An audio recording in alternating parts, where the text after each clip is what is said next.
नमस्कार, मैं हूं वहीद और आप देख रहे हैं डेमोक्रेटिक चरखा। इस समय हम पटना सिटी के नौजर घाट दीवान मोहल्ला वार्ड नंबर 59 में खड़े हैं। मेरे पीछे जो आप पुल देख रहे हैं वो है पटना का मरीन ड्राइव, जो सरकार की एक बड़ी अचीवमेंट में से एक है। मुख्यमंत्री नीतीश कुमार ने सिर्फ भवनों, इमारतों, पुलियों के निर्माण को ही विकास का एक बड़ा पैमाना करार दे दिया है और इसी के ऊपर वो कहते हैं कि बिहार एक विकसित राज्य है। लेकिन इस विकास की कीमत है, एक विकास की वो कीमत कौन चुका रहा है, ये आम लोगों की नज़रों से दूर है। आप अगर मेरे पीछे ध्यान से देखेंगे तो आपको बैरिकेडिंग दिखेगी, ईंटों की दीवार दिखेगी। ये जिस बस्ती में अभी हम खड़े हैं उस बस्ती के लोग हैं जिन्होंने इस विकास की कीमत को चुकाया है। मेरे इस तरफ देखिए, आपको टूटी हुई बस्तियों के निशानी मिलेगी। जहां कभी किसी का आशियाना था, जहां किसी ने अपना पूरा सपना सजोया था, आज वहां सिर्फ मलबा है। और ये जो आप मलबा देख रहे हैं ये कभी किसी का सपना था। यहाँ रहने वाले लोगों को ये भी नहीं पता है कि किस सरकारी संगठन ने इसको तोड़ा है। जब हमने यहाँ के लोगों से बात की तो कुछ का कहना था कि ये नगर निगम का काम है, कुछ का कहना था कि ये स्मार्ट सिटी प्रोजेक्ट के तहत हुआ है और कईयों को ये पता ही नहीं है कि किसने ये तोड़ा है। बस्तियों को तोड़ना बड़ी बात नहीं है, बड़ी बात ये है कि जिस जगह पर लोग 50-60 साल से रह रहे थे अपने पूरे परिवार के साथ, उनकी यादों के साथ, आज उन्हें एक बैग हटा दिया गया है। हमने इस मामले में अधिक जानकारी के लिए बस्ती के लोगों से बात की। देखिए हमारी ये ग्राउंड रिपोर्ट। यहाँ कब से रह रहे थे? यहाँ तो 60 साल से रह रहे थे।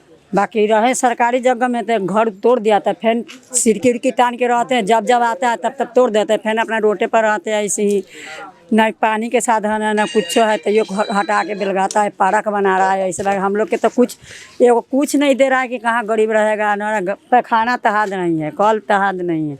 वोट ले हर साल 3 साल 5 साल पर वोट आता देते हैं हम लोग। बाकी ओवर वोट के बाद हम सब पब्लिक ऐसे हमसे कचरा है। और कितने लोग रहते हैं, कितने की बस्ती है ये? यहाँ कम से कम 100 घर है। इससे पहले कहाँ रहते थे? सब इधर ही रहते थे, यहीं पे।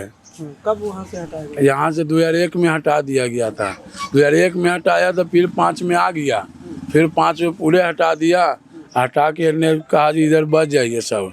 यहाँ से भी उखाड़ के अब पार्क उड़क बना रहा है, कहा यहाँ से भी अपना जाइए। तो कहाँ जाएगा गरीब आदमी, कहाँ जाएगा? गरीब आदमी को कहीं जगह चाहिए ना, और नहीं मिलेगा तो इन्होंने भटकेगा, कहाँ रहेगा? यहाँ से हटाइएगा रोड पर आवेगा, रोड पर से हटाइएगा फिर यहीं आवेगा। अच्छा, कहीं जगह जमीन और है? नहीं, कहीं नहीं है। नगर निगम कब आप लोग को हटाने की यहाँ से बात की है? ये 1 महीना से हटाने के सारा उखाड़ रहा है या कहता है कि हट जाइए। तो हम सब अपना जबरदस्ती से रह रहे हैं कि गाड़ी चला दीजिए, जान मार दीजिएगा, हम नहीं हटेंगे। यहाँ क्या बन रहा है आंटी? पार्क बन रहा है। पार्क सुने की फैन टूट जाएगा तो पुल बन जाएगा। तो खाली पुले के व्यवस्था दीजिएगा कि पब्लिक लोग के व्यवस्था मिलेगा कि नहीं मिलेगा? कहीं नगर निगम आप लोग की कहीं और व्यवस्था की है रहने की? कहीं ना कभी ना कह रहा है कि हाँ हम व्यवस्था देंगे। कहीं अब कहाँ जाएंगे आप लोग, कैसे? अब कहाँ जाएंगे? दरिया में रहेंगे, डूब जाएंगे, धंस जाएंगे। अब कहाँ जाएंगे? जब है ये ना है धरती पर कहूँ तो कहाँ जाएंगे बताइए? तो दिक्कत तो बहुत, न पानी है न बाथरूम है, कोई सब कुछ के साथ दिखते हैं। न पानी वानी कहाँ से लाती है? पानी कोई अलग से लाता है, न तो गंगा जी नहाए फिचला रहता है तो अलग से लाता है, वो घेरा गया। यहाँ नल जल देने की बात नीतीश कुमार लगातार कहते हैं कि सभी गरीबों को नल जल दिए, सब जगह जहाँ पानी है। कुछ नहीं है, नल तो देवे किया था, कहाँ नल तो अब बंद हो गया। कहीं जगह जमीन है आपके पास? नहीं, तो शुरू से बस्तियों में ही नहीं है। अच्छा, अभी यहाँ क्या बनना है? नगर निगम की तरफ से सरकार क्या बनवा रही है? पार्क बनवा रहे हैं। तो अभी आप कहाँ जाएंगे? अब कहूँ जाएंगे, जहाँ अब रहेगा कहूँ तो आदमी रहबे करेगा जगह जमीन में। कि जिन भूमिहीन को जगह जमीन नहीं है, बेसहारा हैं, उनको बिना जमीन दिए हुए, बिना व्यवस्था किए हुए उनको नहीं हटाना है। अगर नहीं है तो बेच कर खरीद करके देंगे। ये हमारे नीतीश बाबू का अलाव ही नहीं बल्कि स्टेटमेंट आया था पेपर में। भू सुधार मंत्री रेवन्यू मंत्री महोदय हैं, वो बोले कि जलाशय के किनारे जितने भी गरीब गुरबा, चाहे किसी भी वर्ग के व्यक्ति हो, चाहे जाति के हो, जो भूमिहीन हैं, उनको बिना वैकल्पिक व्यवस्था किए हुए उनको हटाना नहीं है।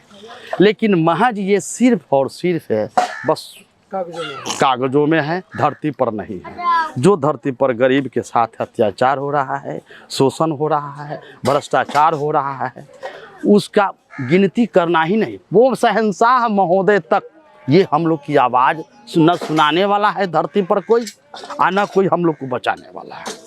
आएंगे, राजनीति अपना करेंगे, वोट लेंगे, और वोट के बाद वो अपना जेब में से निकाल के हम लोग को फेंक देंगे। बस फेंका रहे हैं। हम लोग के पिताजी फेंका गए, हम लोग के पूर्वज फेंका गए, अब हम फेंका रहे हैं।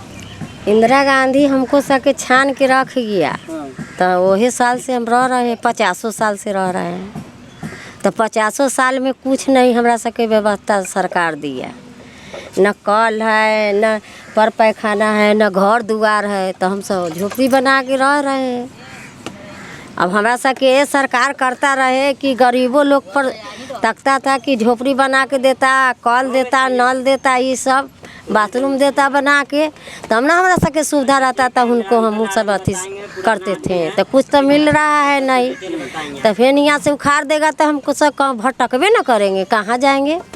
क्या क्या मांग करेंगे आप सरकार से? का सरकार से मांग करते हैं कि हम लोग के रह के लिए 5 दूर ज़मीन मिले, कल मिले और पानी मिले, और कथी मिले, और कुछ नहीं लेना है।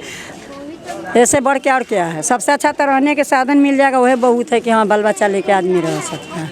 पानी मिल जाएगा, वही बहुत है कि पी के अपना मजबूर में रहता है, और कथी मिल। थोड़े हम लोग मांगे कि कपड़ा दीजिए, लत्ता दीजिए, तो कमा के अपना कर ही लेंगे है बाल बच्चा। यही सब है, और कुछ की मजबूरी नहीं है। हम लोग के खाली एक तो घर हर साल आता है, उखाड़ के उन्हें रोड पर बिक देता है, आता है पुलिस दरोगा के साथ हाथ तोड़ देता है। तो हम लोग तो मजबूर है, डरा के हटा ही ना लेते हैं अपना जन्ने तेने। देखिए अब ये तोड़ के हटा दिया, जाके देखिए तो क्या करेगा, आप झगड़ा करेगा उनका से। तो वह सब है। आपने देखा कि इस बस्ती के लोग किस तरह से मूलभूत सुविधाओं के लिए संघर्ष करते हैं। जब हम यहाँ के लोगों से बात कर रहे थे तो उन्होंने बताया वो यहाँ तब से बसे हैं जब इंदिरा गांधी प्रधानमंत्री हुआ करती थी। उसके बाद भी आज तक यहाँ मूलभूत सुविधा ना पहुँचना बिहार सरकार की एक बड़ी नाकामी है। चाहे वो नल जल योजना हो, चाहे वो शौचालय योजना हो, आज तक इन बस्ती के लोगों को नहीं मिली है।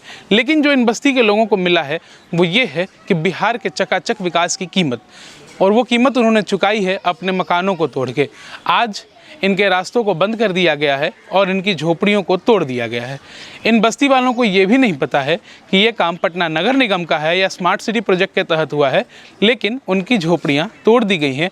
उनको ये जगह खाली करने का अल्टीमेटम दे दिया गया है, बिना किसी पुनर्वास के और बिना किसी सहायता के।